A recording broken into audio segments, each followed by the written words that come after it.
Pred dnevi smo poročali o še enem požaru, v katerem je streho nad glavo izgubila 6-članska družina. Ogenj je najverjetneje izbruhnil zaradi dotrajane električne napeljave. Prav zastareli električni sistemi in preobremenitve starih napeljav so ključni vzroki za električne požare, zlasti v starejših objektih. Še dodatno pa tvegamo takrat, ko se popravil dotrajane napeljave skušamo lotiti kar sami. Tole je le eden izmed številnih forumov na spletu, v katerem neznanec sprašuje za mnenje, ali bi si dotrajano električno napeljavo zamenjal kar sam. Predvsem zaradi financ. Med številnimi odgovori so sicer opozorila, raje poišči električarja, a tudi taki zamenjaj kar sam.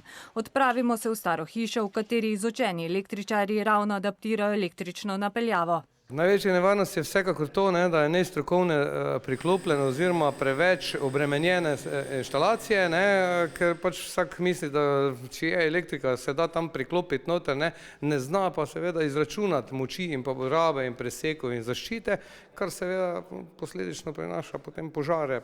Prav zato je za elektroinštalacije v obstoječih objektih po veljavni zakonodaji treba opraviti tudi meritve. Pri meritvah elektroinštalacij pač z tem inštrumentom preverimo vtičnici, kakšna je napetost in ugotovimo, če je ozemljitveni vodnik pritrjen in če upravlja svojo funkcijo. Te periodične meritve se v bistvu upravljajo na določena obdobja, ki so od 2 let za požarno oziroma za eksplozijsko ogrožene prostore, 8 let za industrijske in nekje 16 let za vse stanovanjske objekte.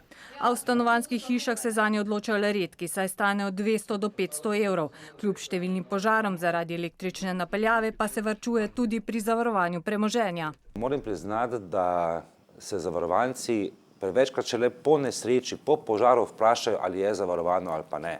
In če že imamo veljavno zakonodajo, bi pričakovali tudi več nadzora. Inšpektorje, ki so pristojni za to področje, imamo. Vprašanje pa je, koliko se nadzor tudi v resnici opravlja.